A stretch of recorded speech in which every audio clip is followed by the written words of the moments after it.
आराम से बोलो, थोड़ा तो कोई निकाल बोलो।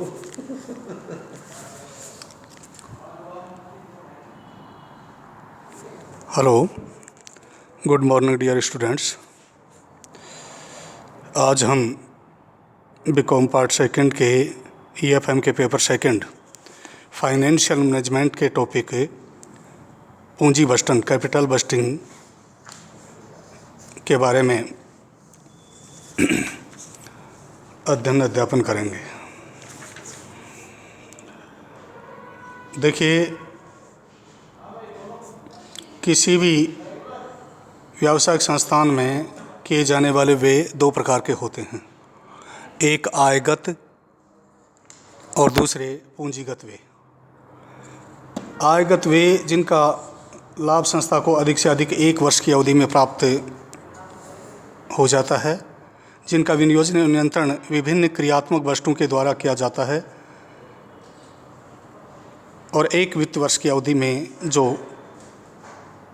खर्चे किए जाते हैं आयगत व्यय होते हैं। पूंजीगत व्यय जिनका लाभ संस्था को एक से अधिक वर्षों तक दीर्घकाल तक प्राप्त होता है एवं ऐसे व्ययों में भूमि, भवन, संयंत्र, मशीनों का प्रतिस्थापन, उत्पादन की किसी नई तकनीक का विकास, रिसर्च एंड डेवलपमेंट, खोज एवं अनुसंधान आदि कार्यक्रमों को क्रियान्वित करने के लिए किए जाने वाले व्यय पूंजीगत व्यय होते हैं। इस प्रकार के व्यय यद्यपि दिन प्रतिदिन नहीं किए जाते बल्कि यदा कदा कभी कभार किए जाते हैं, किंतु इन व्ययों के रूप में संस्था की पूंजी का एक बहुत बड़ा हिस्सा दीर्घकाल के लिए विनियोजित हो जाता है। इसलिए ऐसे व्ययों को सदैव बहुत सोच समझ करके ही करना चाहिए, क्योंकि यदि इस प्रकार के व्ययों में होने वाला विनियोजन यदि गलत दिशा में हो जाता है तो आने वाले कई वर्षों तक भविष्य में व्यवसाय को इनका गलत नियोजन का खामियाजा भुगतना पड़ता है। इसलिए यदि प्रबंधन द्वारा ऐसे व्ययों को करने के बारे में गलत निर्णय ले लिया जाता है तो संस्था की भावी अर्निंग्स अर्जने, रोजगार क्षमता, उत्पादन की किस्म एवं मात्रा तथा विनियोग सुअवसरों सभी को प्रभावित करता है। अतः पूंजीगत व्ययों का दीर्घकालीन विनियोजन तथा उनके करने या नहीं करने के बारे में सही निर्णय लेना प्रबंधक का एक महत्वपूर्ण दायित्व है। इस दायित्व के निर्वाह के लिए प्रबंधक जिस तकनीक का प्रयोग करता है वह पूंजी बस्टन तकनीक कहलाती है। इसे पूंजी व्यय निर्णय कैपिटल एक्सपेंडिचर डिसीजन, पूंजी व्यय प्रबंध कैपिटल एक्सपेंडिचर मैनेजमेंट, दीर्घकालीन विनियोग निर्णय लॉन्ग टर्म इन्वेस्टमेंट डिसीजन तथा स्थायी संपत्तियों का प्रबंध मैनेजमेंट ऑफ फिक्स्ड एसेट्स या कैपिटल एक्सपेंडिचर प्लानिंग आदि नामों से भी पुकारा जाता है। पूंजी बस्टन क्या है? पूंजी बस्टन का आशय वित्त के विभिन्न स्रोतों से पूंजी प्राप्त करने के लिए बजट बनाने से नहीं है, बल्कि यह एक विनियोजन निर्णय है। इसलिए कि पूंजी बस्टन पूंजी के दीर्घकालीन विनियोजन से संबंधित एक प्रक्रिया है जिसके अंतर्गत पूंजीगत विनियोग की भावी लाभ उत्पादकता का अध्ययन करना, उसकी पूंजी लागत की गणना करके अर्जन और लागत की तुलना करना तथा अंत में उस विनियोग के करने अथवा नहीं करने के बारे में अंतिम निर्णय लेना सम्मिलित है। इस प्रकार पूंजी बस्टन से आशय पूंजी व्यय विकल्पों के उद्भव, मूल्यांकन, चयन तथा अनुवर्तन फॉलोअप की संपूर्ण प्रक्रिया से है।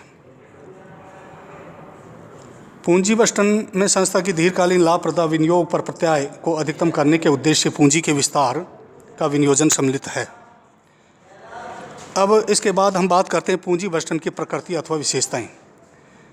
वित्तीय निर्णय में पूंजी बस्टन के निर्णय सर्वाधिक महत्वपूर्ण होते हैं, क्योंकि आने वाले अनेक वर्षों में संस्था को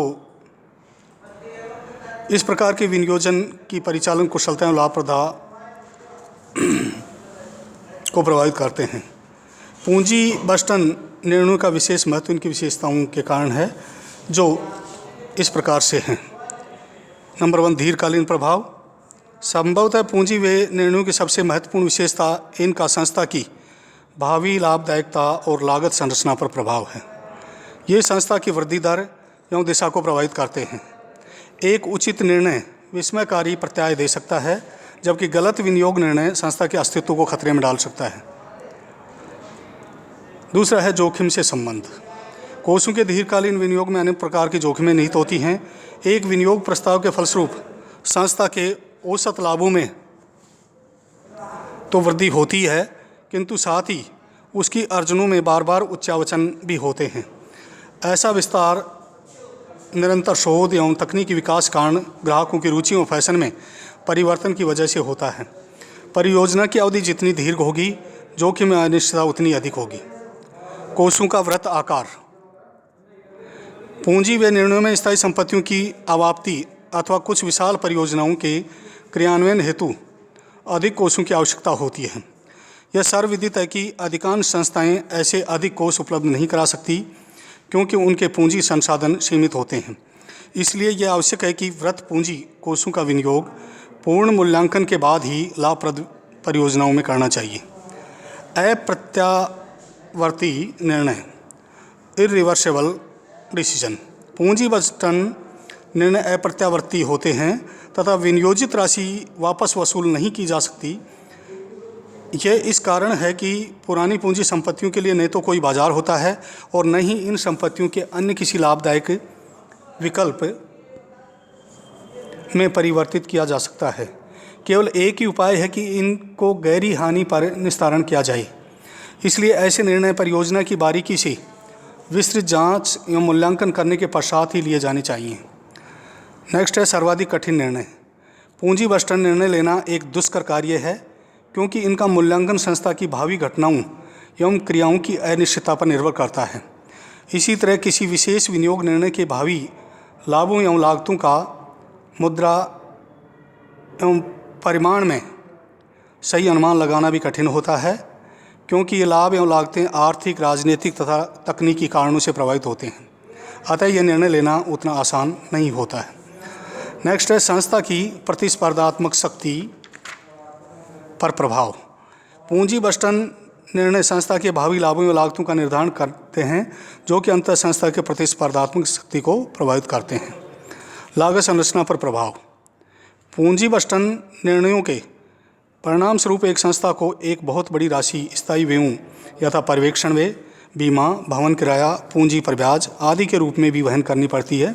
यदि परियोजना भविष्य में असफल हो जाती है अथवा अपेक्षित लाभों से कम लाभ अर्जित करती है, तो संस्था को इन स्थायी व्ययों का भार वहन करना होगा, जो कि अंततः संस्था की लाभदायकता को प्रभावित करेगी। ओस्ट यंग ने भी पूंजी बंटन की निम्न मूल विशेषताएं बतलाई हैं। अत्यधिक संभावित आय, तुलनात्मक रूप से उच्च जोखिम मात्रा, प्रारंभिक विनियोग एवं प्रत्याशित लाभों के बीच तुलनात्मक रूप से दीर्घकालीन अवधि।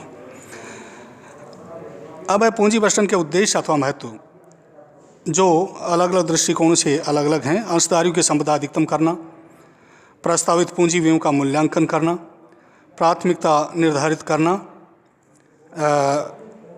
विभिन्न परियोजनाओं को उनकी लाभदायकता के क्रम में विन्यासित अरेंज करना है। कहने का तात्पर्य कि उनकी जो प्राथमिकता है, प्रायोरिटी है, उसके हिसाब से उनको रैंक प्रदान करना। लागत नियंत्रण, पूंजी व्यय कितना किया जाए और कब किया जाए, यह निर्धारित करने से पूर्व लागत लाभ तुलना की जाती है। व्यवसाय का यह निरंतर प्रयास रहता है कि जितनी लागत निर्धारित की गई है उससे अधिक नहीं हो। यदि कहीं विचरण होते हैं तो सुधारात्मक कार्रवाई की जाती है तथा उत्तरदायित्व एवं जवाबदेही निश्चित कर दी जाती है। इस प्रकार लागत पर स्वतः ही नियंत्रण हो जाता है। पूंजी व्ययों पर नियंत्रण। अन्य व्यावसायिक बजटों की भांति पूंजी बजट का भी एक प्रमुख उद्देश्य संस्था के विभिन्न विभागों द्वारा किए जाने वाले पूंजी व्ययों को नियंत्रित करना है। इसमें वास्तविक व्ययों की पूर्व निर्धारित व्ययों से तुलना करके इन पर प्रभावकारी नियंत्रण रखा जा सकता है। पूंजी व्ययों के लिए वित्त की व्यवस्था करना, भूतकालीन निर्णयों का विश्लेषण करना भी इसका उद्देश्य होता है। स्थायी संपत्तियों का मूल्यांकन करना और पूंजी संरचना विनियोजन। इसके बाद है पूंजी व्यय निर्णयों को प्रभावित करने वाले तत्व,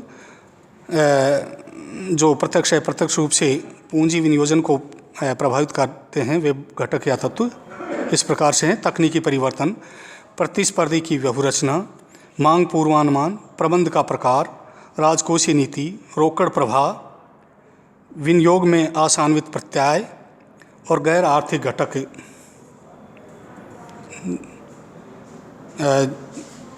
जिनका मुद्रा में मूल्यांकन नहीं किया जा सकता गैर आर्थिक घटक कहलाते हैं।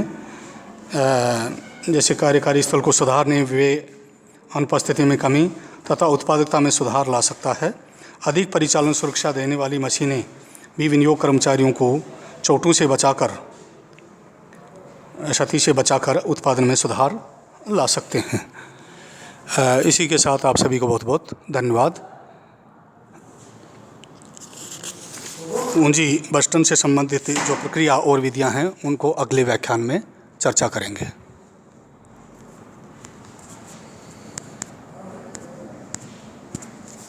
अरे थारी वत्थारला मई को ना थोड़ी सी प्रॉब्लम आई में भी है।